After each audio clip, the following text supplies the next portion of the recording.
કૃષ્ણ બળદેવની પુરુષોત્તમ ભગવાનની અધ્યાય બીજો આગ્નિદ્રનું ચરિત્ર. શ્રી સુખદેવજી કહે છે કે પિતા પ્રિયવ્રત આ પ્રમાણે તપસ્યામાં સંલગ્ન થઈ ગયા ત્યારે રાજા આગ્નિદ્ર તેમની આજ્ઞાનું અનુસરણ કરતા રહીને જંબુદ્વીપની પ્રજાનું ધર્મ અનુસાર પુત્ર વ્રત પાલન કરવા લાગ્યા. એકવાર તેઓ પિતૃલોક પામવાની કામનાથી સત્યપુત્રની પ્રાપ્તિ માટે પૂજાની બધી સામગ્રી એકઠી કરીને સૂર સુંદરીઓના ક્રીડા સ્થળ મંદ્રાચલની એક ઘાટી પહાડી પ્રદેશમાં ગયા અને તપસ્યામાં તત્પર થઈને એકાગ્રચિત્તે પ્રજાપતિઓના પતિ શ્રી બ્રહ્માજીના આરાધના કરવા લાગ્યા. આદિદેવ ભગવાન બ્રહ્માજીએ તેમની અભિલાષા જાણી લીધી, તેથી પોતાની સભાની ગાયિકા પૂર્વચિત નામની અપ્સરા તેમની પાસે મોકલી. આગ્નિદ્રની આશ્રમની પાસે આવી એક અત્યંત રમણીય ઉપવન હતું. તેમાં તે અપ્સરા વિચરણ કરવા લાગી. તે ઉપવનમાં જાત જાતના ગીચ વૃક્ષોની ડાળીઓ પર સોનેરી વેલીઓ ફેલાઈ હતી. તેમના પર બેઠેલા મોર વગેરે ઘણી જ જાતના સ્થળચર પક્ષીઓના યુગલો સમધુર બોલીઓ બોલી રહ્યા હતા. તેમનો ષડજ વગેરે સ્વરોથી યુક્ત ધ્વનિ સાંભળીને સચેત થયેલા જળકુકડી, કારંડવ, કલહંસ વગેરે જળચર પક્ષીઓ વિવિધ પ્રકારે કલરવ કરવા લાગ્યા. એનાથી ત્યાંના કમળવનોની સુશોભિત નિર્મળ સરોવરો ગુંજન કરવા લાગતા હતા. પૂર્વચિતની વિલાસપૂર્ણ સુલલિતા ગતિવિધિથી અને પાદ વિન્યાસ એટલે કે ચાલની શૈલી ડગલે ડગલે તેના ચરણોના નુપુરોનો ઝણકાર થઈ રહ્યો હતો. તેનો મનોહર ધ્વનિ સાંભળીને રાજકુમાર આગ્નિદ્રે સમાધિ યોગ વડે મેચેલા કમળકળીઓ જેવા સુંદર પોતાના નેત્રો જરાક જેટલા ખોલીને જોયું તો પાસે જ તેમને અપ્સરા દેખાઈ. ભમરીની જેમ તે પ્રત્યેક પુષ્પ પાસે જઈને તેને સૂંઘતી હતી તથા દેવતાઓ અને મનુષ્યના મન અને નયનો આહ્લાદિત કરનારી પોતાની વિલાસપૂર્ણ ગતિ એટલે કે ચાલ, ક્રીડા, ચાપલ્ય, લજ્જા અને વિનયયુક્ત દ્રષ્ટિ, સુમધુર વાણી તથા મનોહર અંગો અવયવોથી પુરુષોના હૃદયમાં કામદેવના પ્રવેશ માટે જાણે કે દ્વાર બનાવી લેતી હતી. જ્યારે તે હસી હસીને બોલવા લાગતી ત્યારે તેનું પ્રતીત થતું હતું કે તે જાણે તેના મુખમાંથી અમૃતમય માદક મધ ઝરી રહ્યું હોય. એના ઉચ્છ્વાસની ગંધથી મદાંધ થઈને ભમરાઓ તેના મુખ કમળને ઘેરી લેતા હતા. ત્યારે તે તેમનાથી બચવા માટે જલ્દી પગ ઉપાડીને ચાલતી તો તેના કૂચ કળશ એટલે કે કળશ જેવા સ્તન, વેણી અને કંદોરો હાલવાથી ઘણા જ સોહામણા લાગતા હતા. આ બધું જોવાથી ભગવાન કામદેવને આગ્નિદ્રના હૃદયમાં પ્રવેશવાની તક મળી ગઈ. તેઓ તેમને આધીન થઈને તે અપ્સરાને પ્રસન્ન કરવા માટે ઉન્મત્તની જેમ આ પ્રમાણે કહેવા લાગ્યા. હે મુનિવર્યે, તું કોણ છે?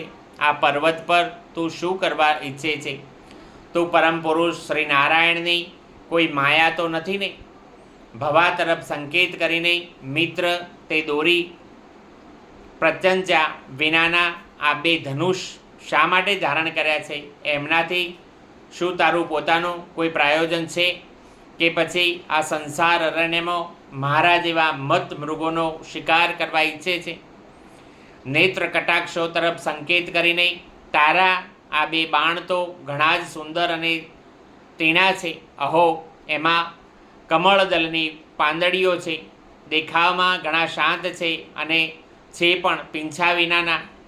અહીં વનમાં વિચરતા તું એમને કોના પર છોડવા ઈચ્છે છે એ અમે જાણતા નથી. મારી એટલી જ માગણી છે કે તારું આ પરાક્રમ અમારા જેવા જડ બુદ્ધિઓ માટે કલ્યાણકારી થાવ.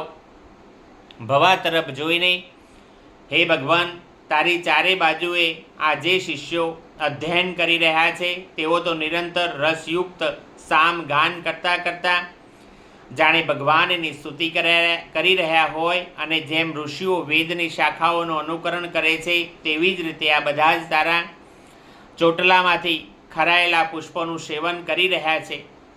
નુપુર ધ્વનિ તરફ સંકેત કરીને, હે બ્રહ્મન, તારા ચરણોરૂપી પિંજરાઓમાં જે તેતર પુરાયેલા છે તેમનો ધ્વનિ તો સંભળાય છે, પણ તેમનું રૂપ જોવામાં આવતું નથી.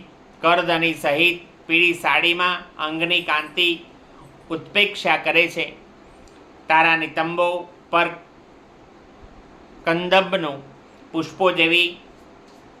કદંબના પુષ્પો જેવી આ આભા ક્યાંથી આવી? તેમની ઉપર તો અંગારાઓના મંડળ જેવું જ દેખાય છે, પરંતુ તારું વલ્કલ વસ્ત્ર ક્યાં છે? ચંદન ચર્ચિત લક્ષિત કરીને, હે દ્વિજવર, તારા બંને સુંદર શિંગોમાં શું ભરેલું છે? અવશ્ય તેમનામાં ઘણા અમૂલ્ય રત્નો ભરેલા હશે. તેનાથી જ તારો મધ્યભાગ કડી પ્રદેશ આટલો જ ખુશ હોવા છતાં પણ તું એમનો બોજ વહી રહી છે. અહીં જઈને તો મારી દૃષ્ટિ પણ જાણે રોકાઈ ગઈ હોય. હે સુભગા, તારા શિંગો પર તે લાલ લાલ લેપ જેવું શું લગાવ્યું છે? તેની ગંધથી તો મારો આખો આશ્રમ મહેકી ઉઠ્યો છે. હે મિત્રવર, મને તો તું પોતાનો દેશ બનાવ જ, કે જેના નિવાસીઓ પોતાના વક્ષસ્થળો પર આવા અદ્ભુત અવયવો ધારણ કરે છે, જેમણે અમારા જેવા પ્રાણીઓના ચિત્તોને ક્ષુબ્ધ કરી દીધા છે, તથા જેવો મુખમાં વિચિત્ર હાવભાવ, સુંદર ભાષણ અને અધરામૃત જેવી જ અનોખી વસ્તુઓ રાખે છે. હે પ્રિયવર, તારો આહાર શો છે, જેને આરોગવાથી તારા મુખેથી હવન સામ્રાજ્ય જેવી સુગંધ ફેલાઈ રહી છે? લાગે છે કે તું વિષ્ણુ ભગવાનની કોઈ કળા જ છે. તેથી જ તારા કાનોમાં ક્યારેય પલકારો નહીં મારનારા મગરના આકારના બે કુંડળ છે. તારું મુખ એક સુંદર સરોવર જેવું છે. તેમાં તારી ચંચળ આંખો કાંપતી બે માછલીઓ જેવી જ છે.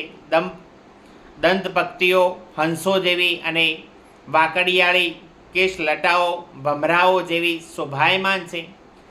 તું જ્યારે પોતાના કર કમળો વડે થાપ એટલે કે ટપલી મારીને તે દડાને ઉછાળે છે, ત્યારે એ દિશા વિદિશાઓમાં જતો મારી આંખોને તો ચંચળ કરી જ મૂકે છે. સાથે સાથે મારા મનમાં પણ ખળભળાટ પેદા કરી દે છે. આવો વાંકો જટાસમૂહ ખુલી ગયો છે, તું એને સંભાળતો નથી. અરે, આ ધ્રુટ વાયુ જેવો દુષ્ટ છે કે વારંવાર તારા કટિવસ્ત્રને ઉડાડી મૂકે છે. હે તપોધન, તપસ્વીઓના તપને ભ્રષ્ટ કરનારું આ અનુપમ રૂપ તે કયા તપના પ્રભાવે મેળવ્યું છે? મિત્ર, આવ, થોડા દિવસ મારી સાથે રહીને તપસ્યા કર, અથવા તો ક્યાંક વિશ્વનો વિસ્તાર કરવાની ઈચ્છાથી બ્રહ્માજીએ મારા પર કૃપા તો નથી કરીને. સાચે જ તું બ્રહ્માજીએ આપેલી પ્રિય ભેટ છે. હવે હું તને છોડી શકું તેમ નથી.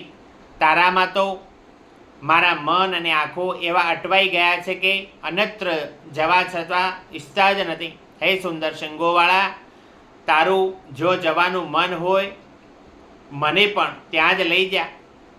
હું તો તારો અનુચર છું, અને તારી આ મંગલમય સખીઓ પણ ભલે આપણી સાથે જ રહે. શ્રી સુખદેવજી કહે છે કે, હે રાજન, આગ્નિદ્ર દેવો જેવો બુદ્ધિમાન અને સ્ત્રીઓને પ્રસન્ન કરવામાં ઘણા જ કુશળ હતા.